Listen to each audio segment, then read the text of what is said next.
Well, hello there, everybody. Welcome to a clean burning heffel, I'll tell you what. This is our first time doing a Dragon Ball themed podcast. We've got a few of these planned. I don't know how many of these we'll do, but we've got at least 4 planned.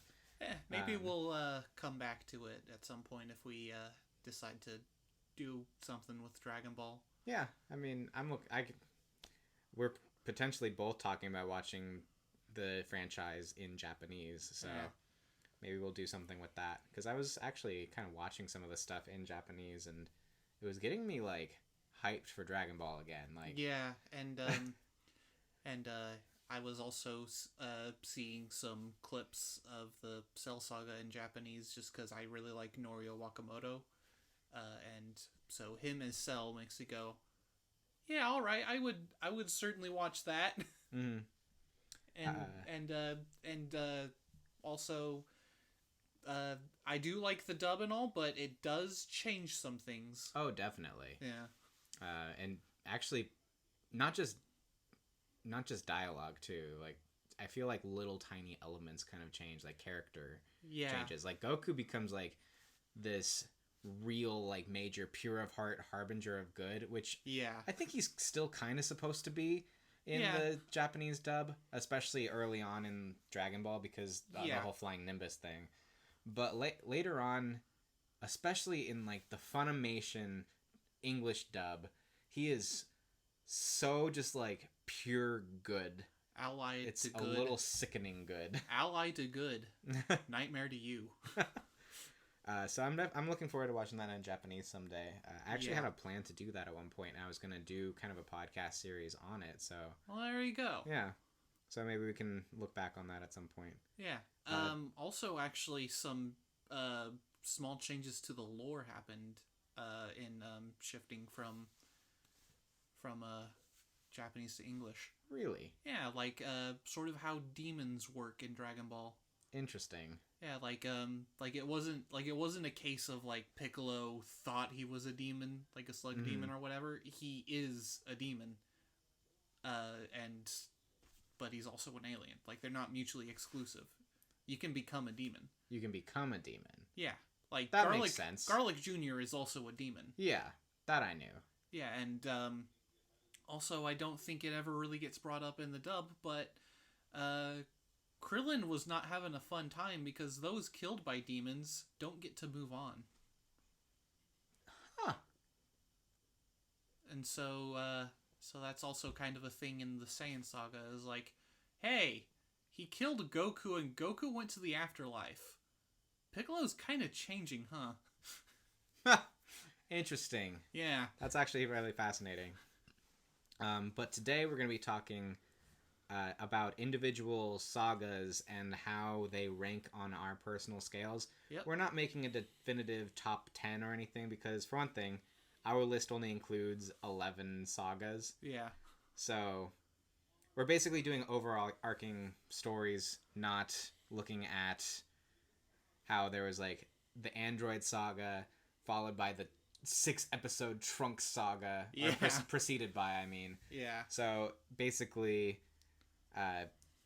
it's the huge stories. So like it'd be like starting with Trunks going through Cell would be the Cell saga. Starting with Trunks, ending with Trunks, basically. Yeah, exactly. So we're gonna, I think, just like probably start it off here. Yeah. If I can make a prediction for you, I really think you don't like Dr. Gero or the Red Ribbon Army. Yeah. Anything involving the Red Ribbon Army, I think, is going to be low on any of your lists, because we're going to do a movie list too. Yeah. So get your oven mitts ready, because I do have some hot takes. Ooh. Should we just start at our lowest tier right now? Yeah, I think we want to do it the same way we did our openings lists, where we we say what our number 11 was and go on to the other, and we kind of present our arguments, what we think of them. Mm-hmm. So like, I'm just gonna start this off, and I'm gonna ask like what you want to do with this. My bottom list, my number 11 is the Red Ribbon Army saga. Oh, wow. Yeah, you talked to me about this at one point. Do you want me to explain why? Yeah, go for it. Okay. And then when it's my turn, I'll talk about mine. Sure. Basically, you kind of brought it to my eyes that this arc is basically all over the place. Yeah. There's some really fun stuff in it, like in any arc in Dragon Ball. Like Pilaf shows up randomly and then does nothing. Only in the anime, though. Okay, that's fair. Like, the villains are pretty memorable, but not always in a good way. Yeah. Yeah, Blue. I don't mind Blue that much out of any of the generals. He's a little flamboyant, but... he is explicitly gay and a pedophile. Is he a pedophile? Yeah, he is. All right, well... knock down a few points on my list. Yeah, there was also the scene where Bulma comes on to Blue and he's explicitly like, "Oh!" I remember that vaguely anyway. The beginning of Muscle Tower is super fun. I love the fight with that like Terminator android. I think it's like General Metallo or something like that. Probably not General, like Sergeant or whatever. But then you go up further and it just becomes this slog of the like Ader's fun, but I can't remember the samurai guy's name, but he is awful. He is. I hate him. And I always hated him. He seems like he'd be like a fun character, but he's not. Yeah. I don't remember anything about, I think it's General White. He has a gun. So but Goku's super cute in his snow outfit. He is. He's so cute. He is really cute in that. General Tao. That fight's fun, but kind of ends in a nothing. It starts kind of the trope of Dragon Ball character gets a thing to become stronger and doesn't actually do anything to get stronger. Yeah. That one fights it a little bit because some of it is like it's not actually the water that makes him stronger. Oh no, it's the not climbing the tower and everything. Yeah, that isn't that at all actually because it's normal water. I know, it was but all Goku's. It's one of those. It's not that, but it kind of starts that trope. Yeah, unintentionally. Yeah, it's kind of funny because a lot of stuff in early Dragon Ball seems like a parody of stuff that happens in later Dragon Ball. It really does, which might be why like. It's weird because I feel like my list won't reflect this very well, but I enjoy going through Dragon Ball more than I enjoy going through Z a lot of the time. But my ranking of the arcs here won't prove that, which is weird. Yeah, I understand that. The Corn Tower stuff is fun. The Dr. Slump stuff is weird. Yeah. I don't know how I feel about it, so I'm just going to say indifferent. Yeah. What else is there? I think Goku taking on the Red Ribbon Army is fun, but it kind of basically starts the trope of we don't need the other fighters. Yeah. And this is probably some of the most annoying Bulma stuff until the Namek saga. Yeah, Namek does Bulma pretty dirty. But the Pirate Cave is fun. Yeah. And I think... The Pirate Cave is really cool. Yeah. And Krillin does stuff in there. It's fun to see Krillin and Goku work together, show off their skills, avoiding like pirate traps and things like that. Yeah. Plus that robot. Pretty cool design. It's a really cool robot. And that's about it until it kind of ends with the little Baba arc, which I included in this because I didn't know, like, it was one of those, where else do you put the Baba arc? Yeah, I heard the argument for putting Baba together with the Red Ribbon stuff is that, that is when they get the last Dragon Ball and wish back Upa's father, but it also works as a thematic thing because the Red Ribbon Army arc starts from Goku looking for the 4-star Dragon Ball. He's looking for a memento of his grandfather, and he's rewarded with finding his grandfather. You're right. I didn't even really think about that. Yeah. Yeah. No, that actually has a nice little stretch. Basically, as a summary, I just kind of like say it's a very mixed bag of an arc and an overly long stretch of time, I feel like. Yeah. What's your number 11? Well, to change things up a bit, my number 11 is the Red Ribbon Army arc. Wow. Yeah. Yeah. As you said, it was a slog. And I feel like it was a poor decision to have Goku go off on his own and just, like the past two arcs, they build up this what's the word? They build Rapport? up, this rapport with the group, and then you're like, all right, let's push them aside and just focus on Goku alone. Yeah, I think which at this point in the series is when Goku is at his least interesting. Probably true. I feel like if maybe they introduced more characters that ended up mattering. Yeah. Like, you meet Upa, but Upa does nothing. Yeah. You meet Ader. Ader does nothing. Yeah. Upa is a cute little guy, but... Yeah, sure. Upa's around for a little bit because he goes with them to Baba's tournament. Mm-hmm. But, like, I would have liked to seen Ader. Ader actually comes... Like, they do a solid for Ader in one of the Dragon Ball movies. Yeah. That was an anniversary thing. But that's about the only thing Ader ever does. Yeah. Which is a shame. I have to give this arc props for introducing a lot of really good characters. Like, of course, Ader. Always love Ader. And, of course, Korin. I absolutely love Korin. It does, yeah.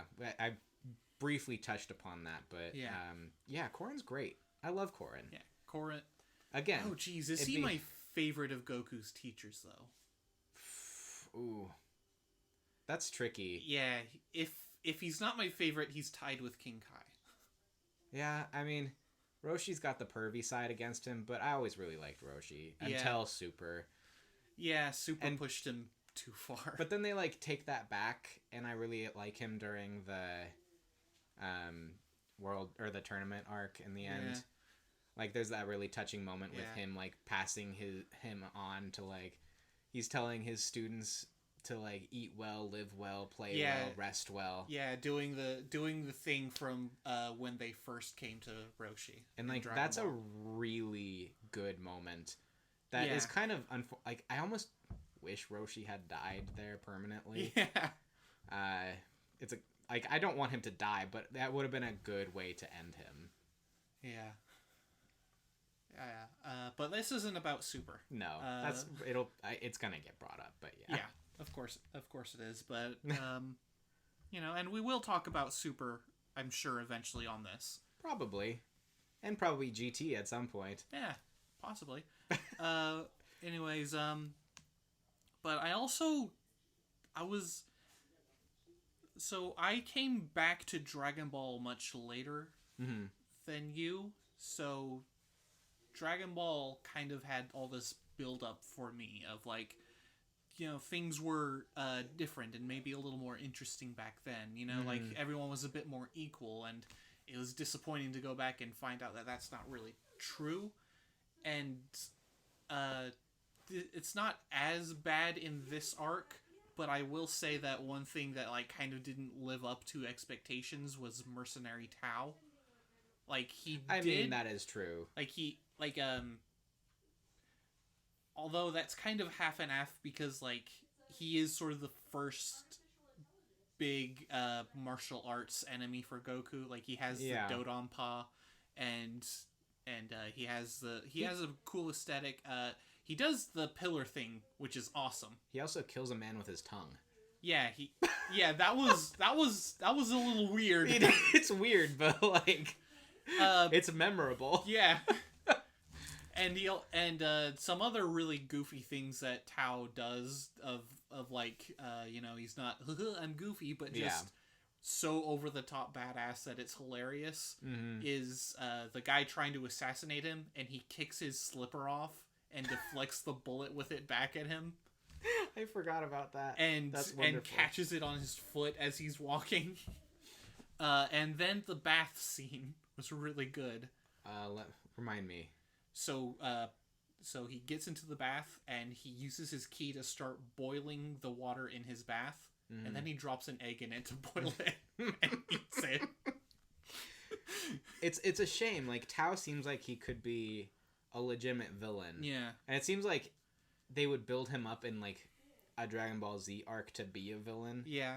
But he's only around for maybe 10 episodes in this arc anyway. Yeah,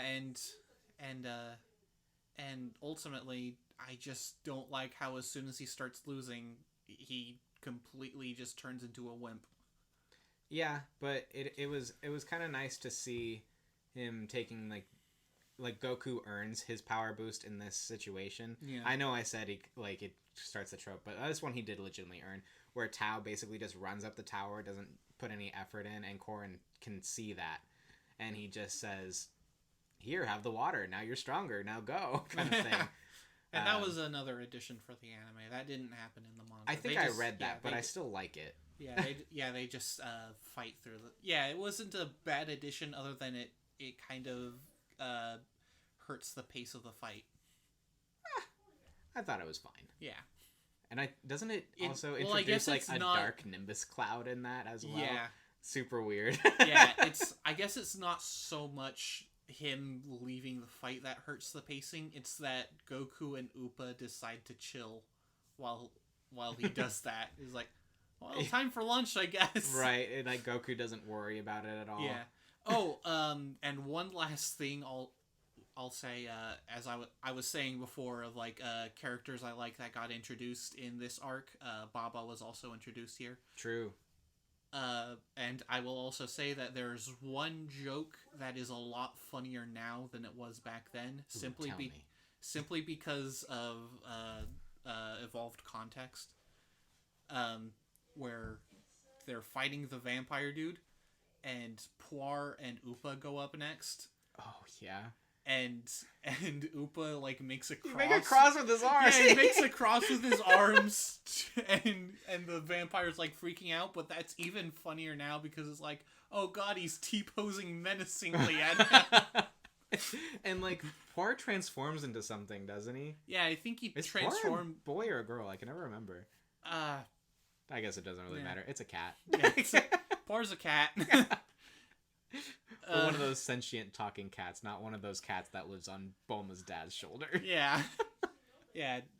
Puar turns into garlic, I think. I think you're right. Yeah. Or I think it turns into like garlic food of some kind, like a garlicky plate of pasta or something like that. Oh yeah. Something really dumb. So yeah, that's my number 11 as well. Yeah. My number 10 was partially a little sad to put on the bottom of my list, but like I knew I had to. The Garlic Jr. Saga. Funny enough, we were just talking about garlic.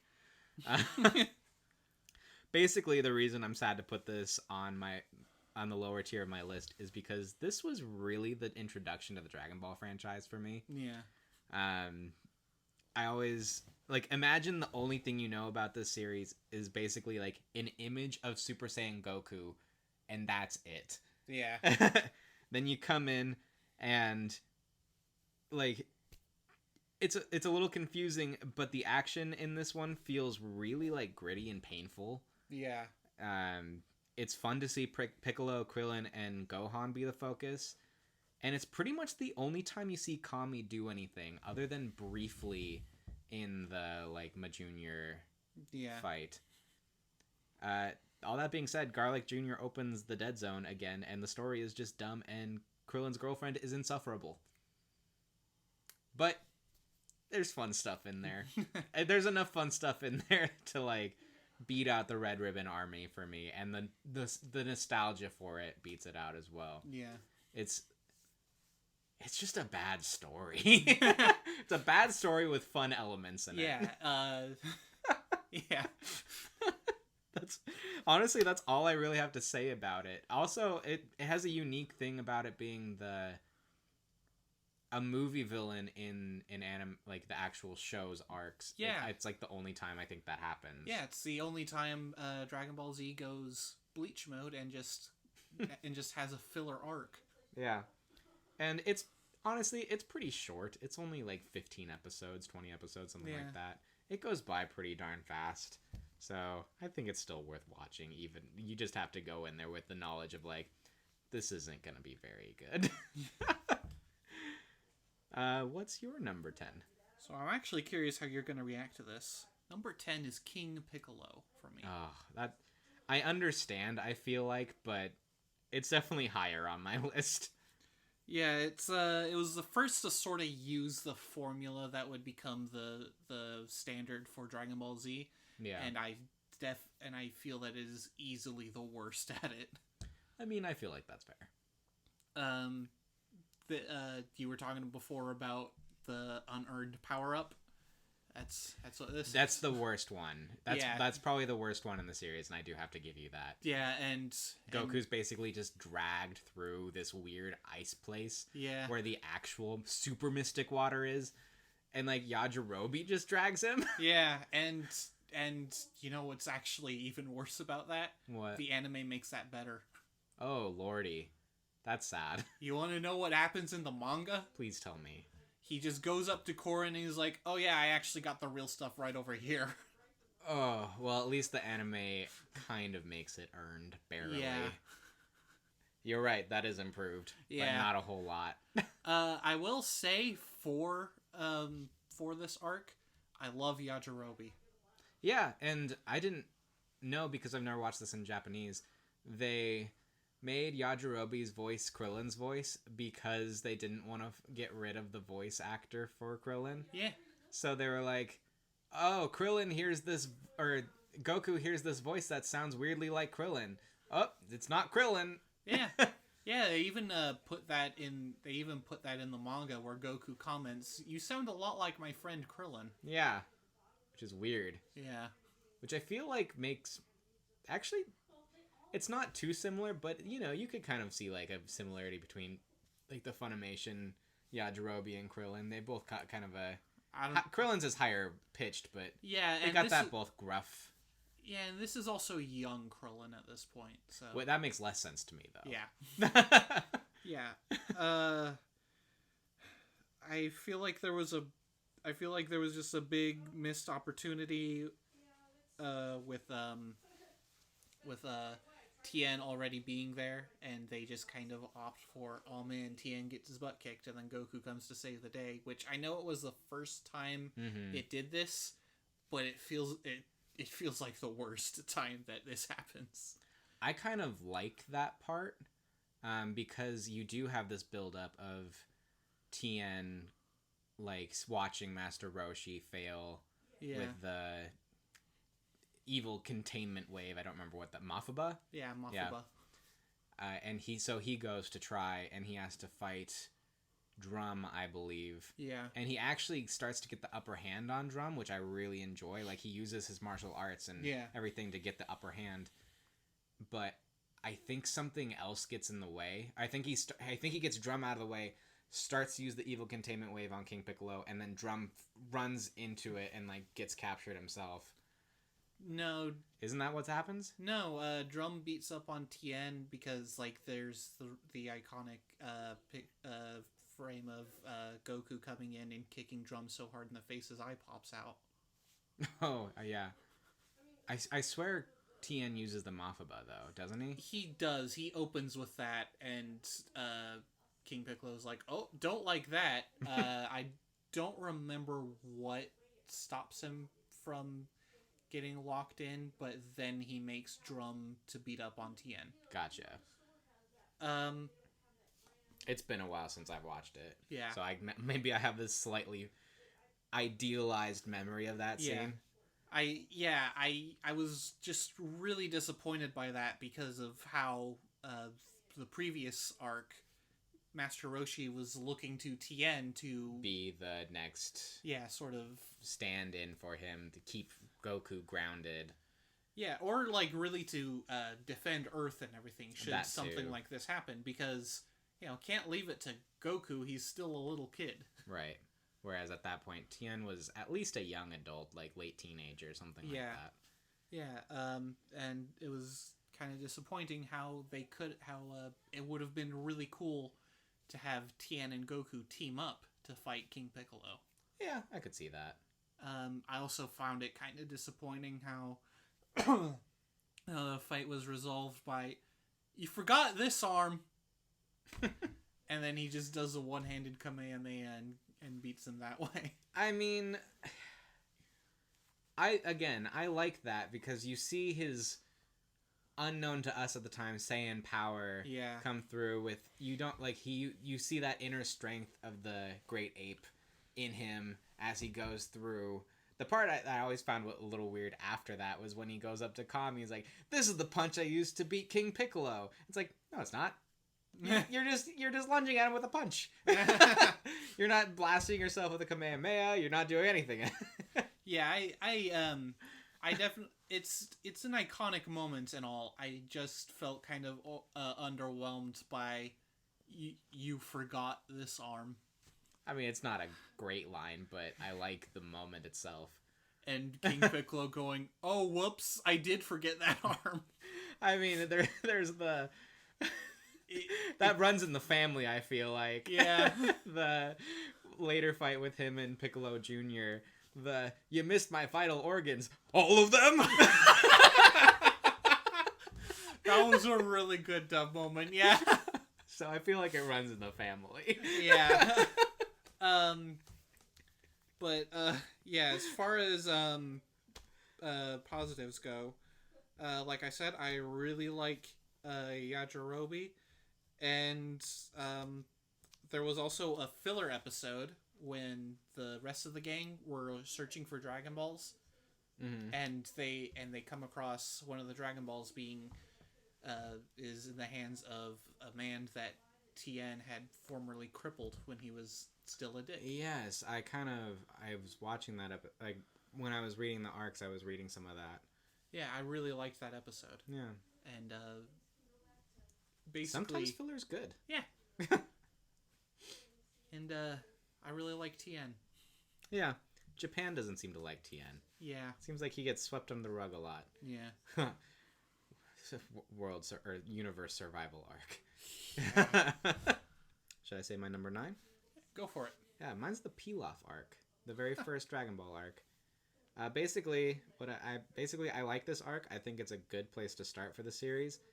I mean, basically, it's Bulma running into this little monkey boy, shooting him in the head, and they go on a cute adventure. Yeah. You meet all the fun characters: Roshi, Puar, Yamcha, Ox King, Chi-Chi, Oolong, all these people. It's the first time you see the Kamehameha Wave, Roshi's first muscle transformation. Yeah. All that fun stuff. Yamcha's losing streak begins. Yep. A legendary streak. I really enjoy Pilaf's castle itself. I love the penalties pinball.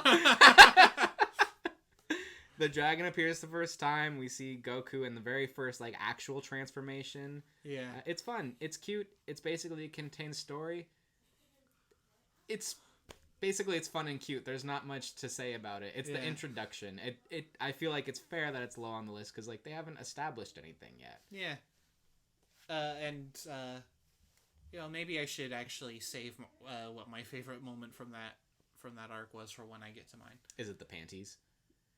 No, but that is one of the few times where it's a pervy joke and it lands, I think. I think so too. It's because it's not it's pervy, but it's not that pervy. Yeah. It's I don't know if he says it in the I know in the dub he says he wants the world's most comfortable pair of underwear. Yeah. I don't know if it's different in the Japanese version. Yeah, I guess we'll see. Yeah. What's your number 9? Garlic Jr. Fair enough.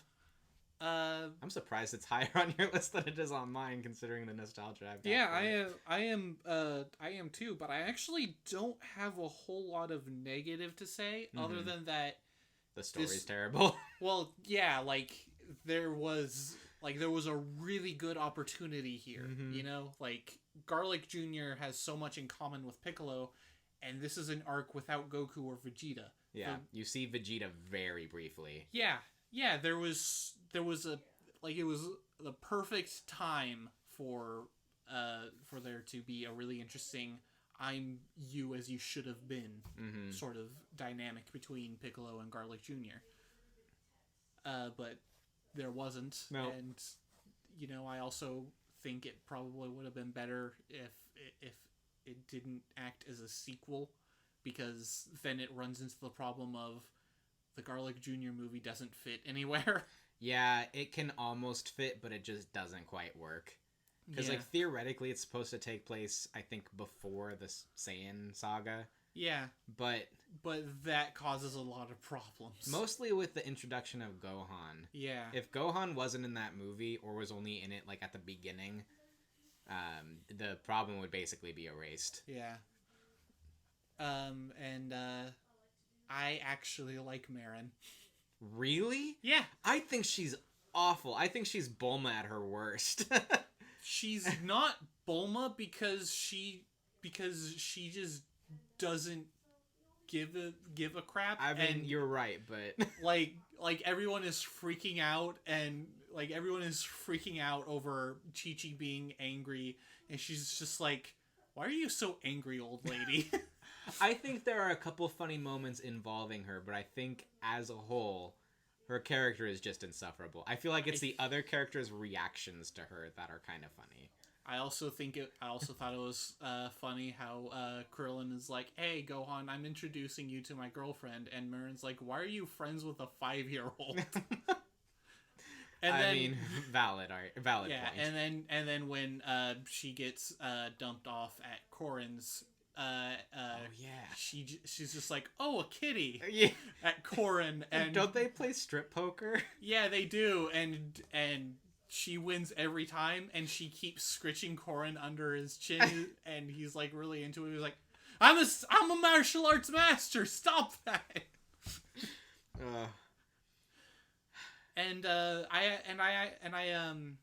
I also kind of like the idea of Krillin trying to find like a normal person, I suppose. Yeah. And it just not working out. I suppose that's fair.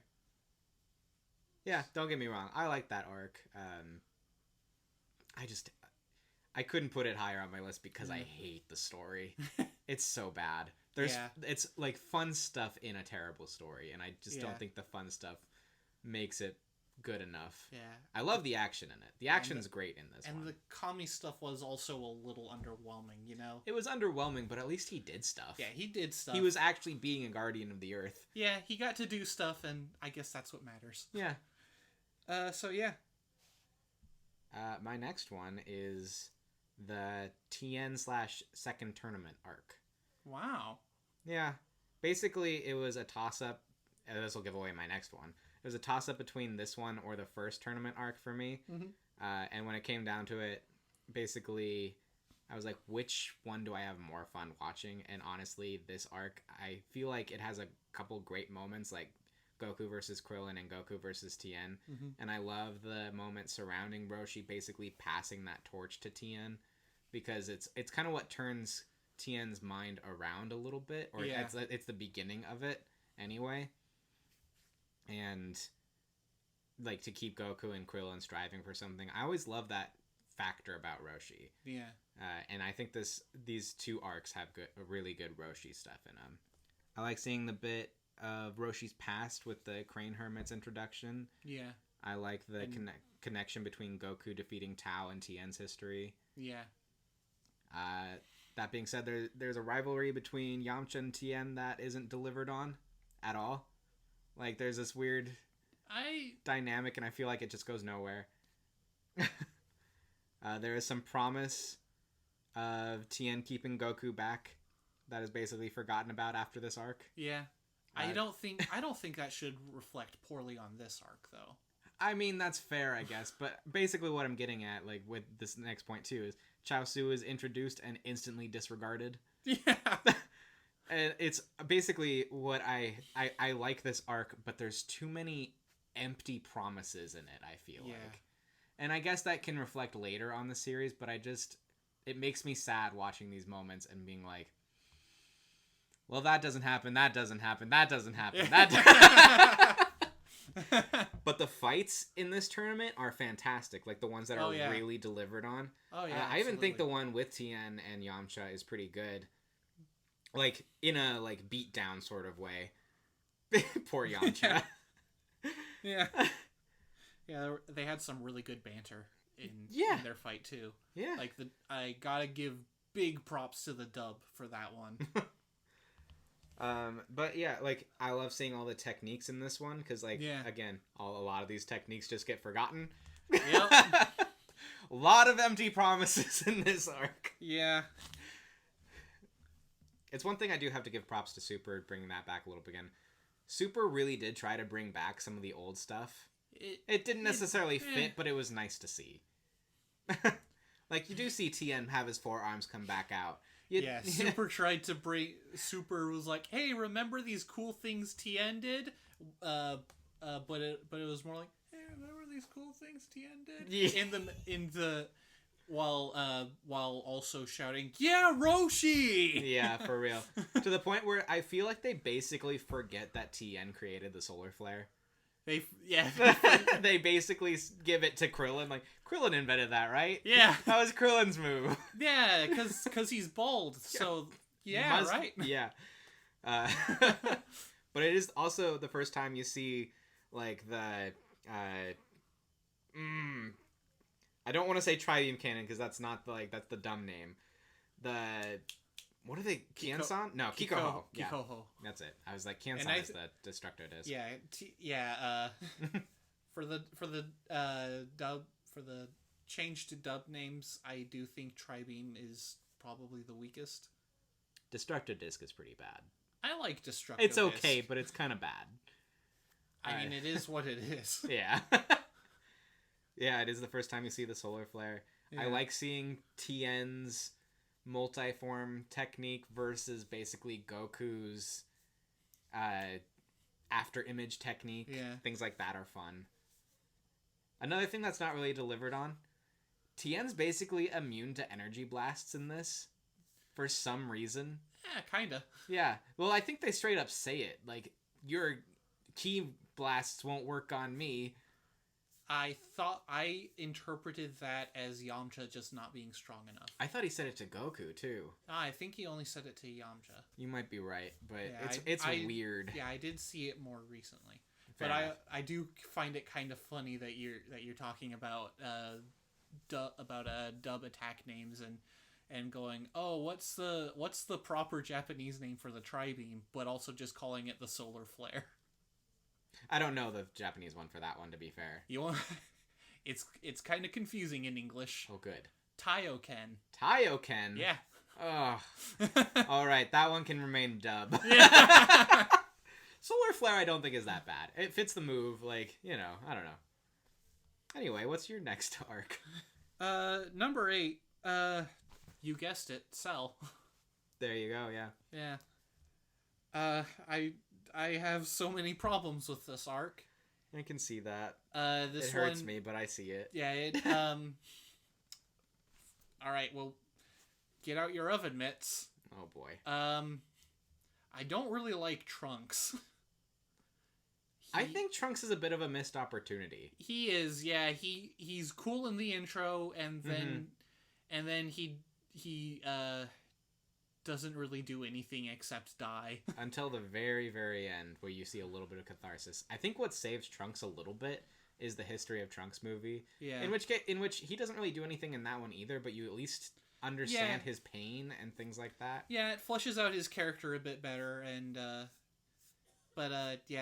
he looks cool and stuff, and that's about all he Boba does. Fett. Yeah. But, something that also really bothers me is how the timeline changes even though they refuse to do anything.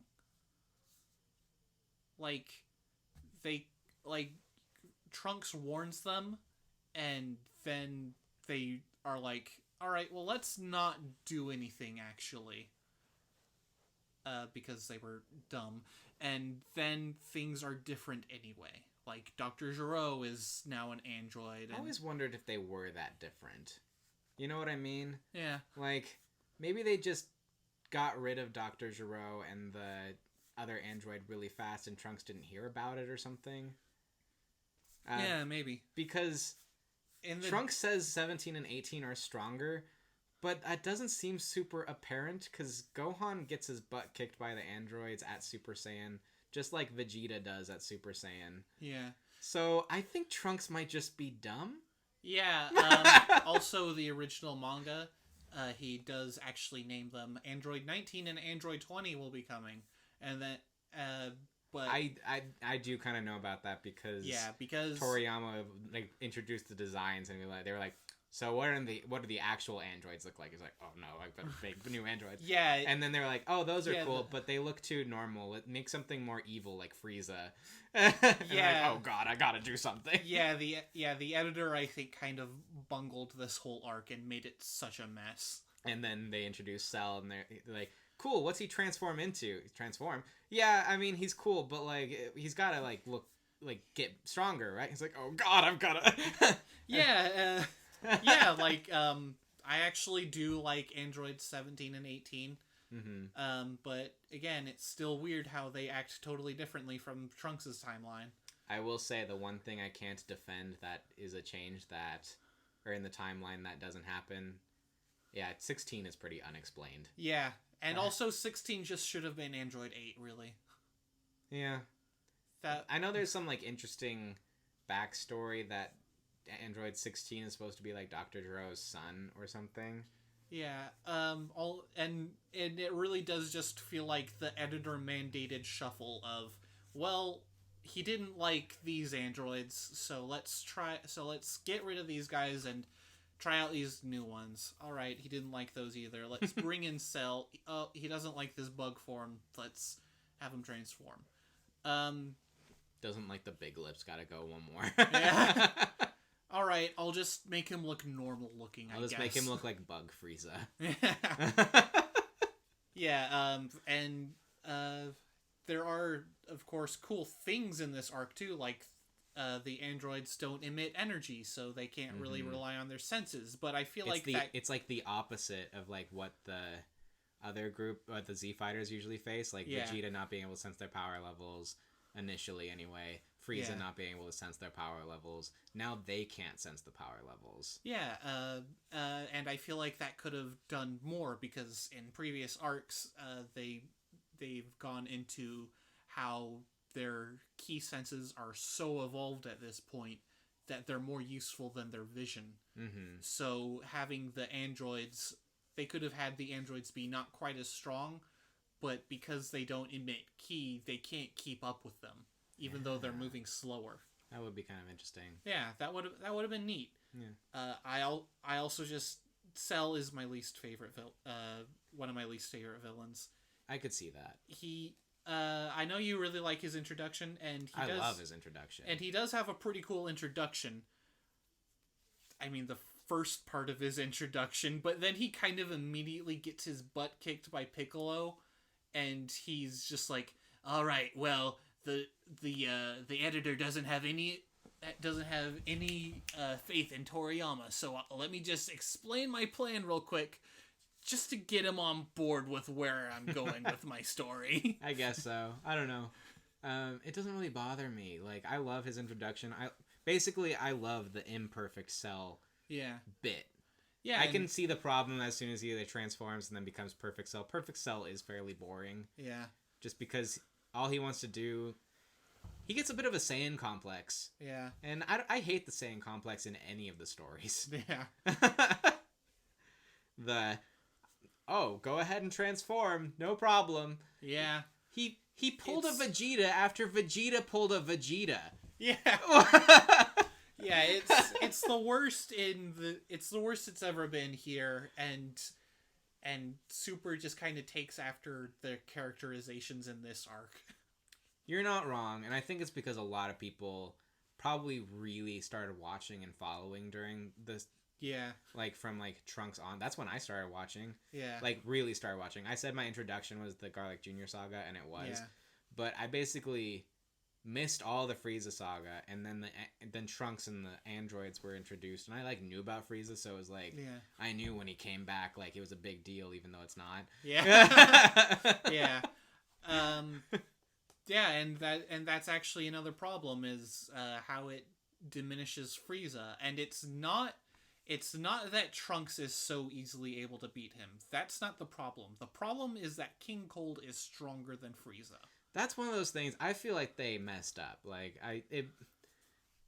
either they should have had him transform or something, or they shouldn't have said he was stronger than Frieza. Yeah, King Cold definitely should have been weaker than Frieza and just have had the menace that, like, charisma. Yeah, the charisma and also the Well, none of us could actually keep up with him in like even his third form, and now we've got Frieza and another Frieza who's about as strong as that. Mm-hmm.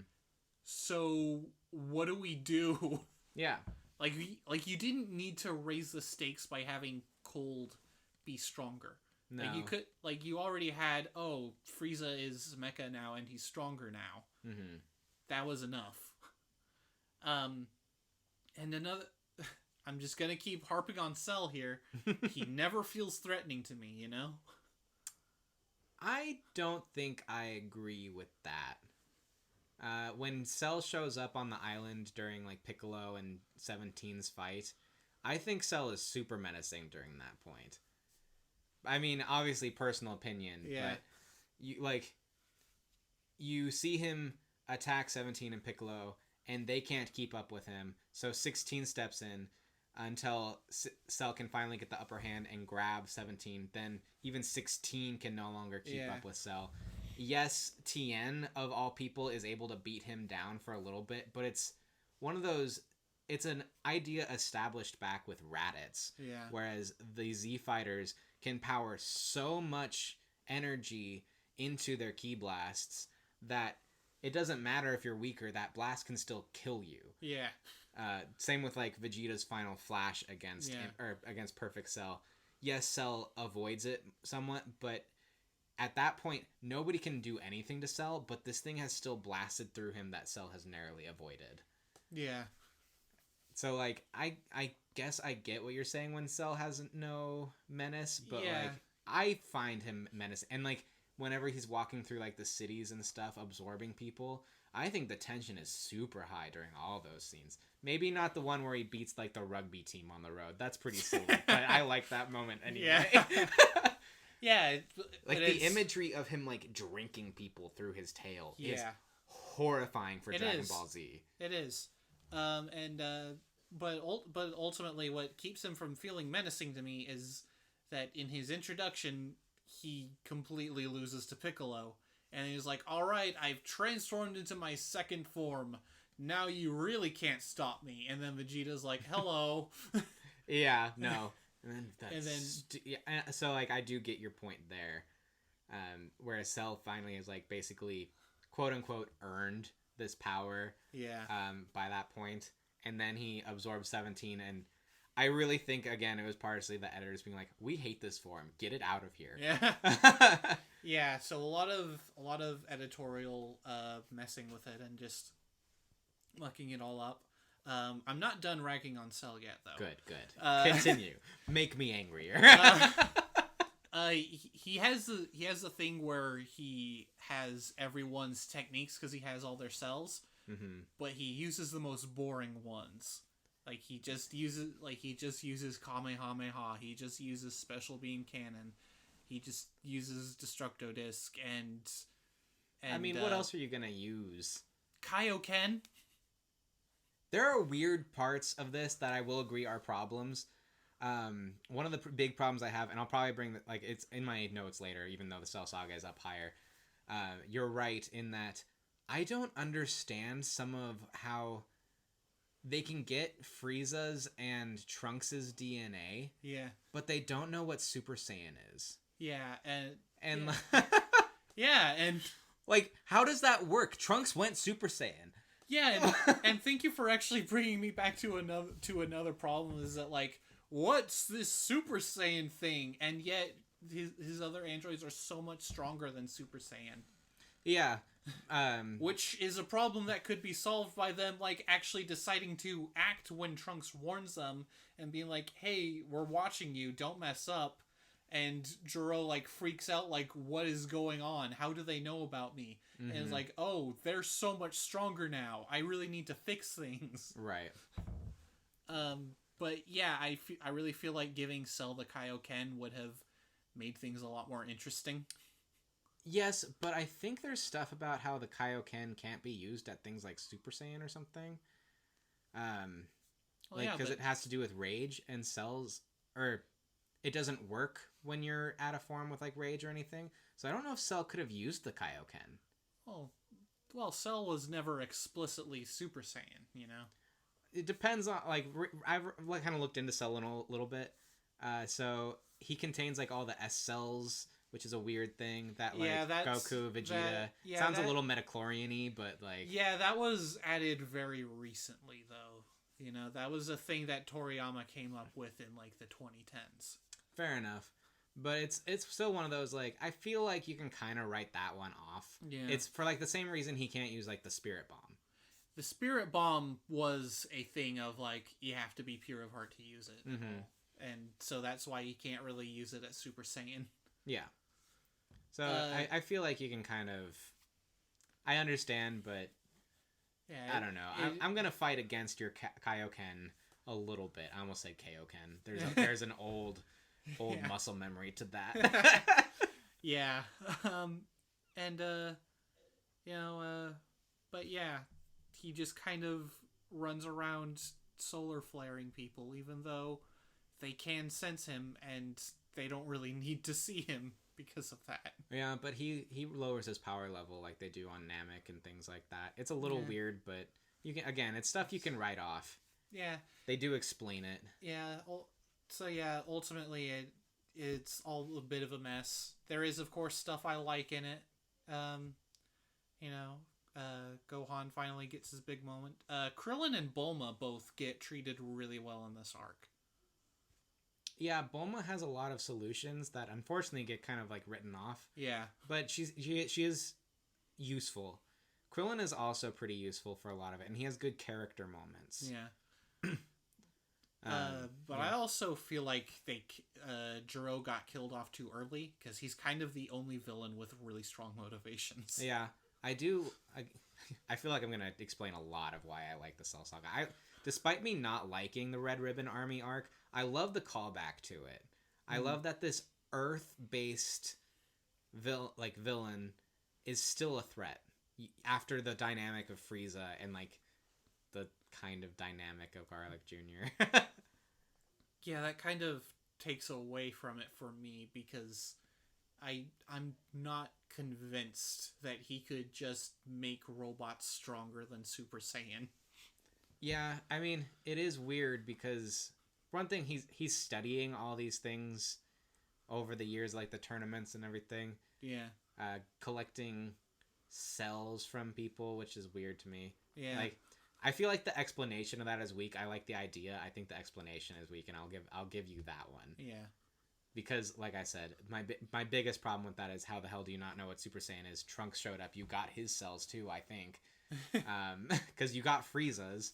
Yeah, he got Frieza's, but he was like, I don't need Trunks's, or in the original timelines, I don't need more of Goku's. Hey, what's that golden hair thing? Yeah, whatever.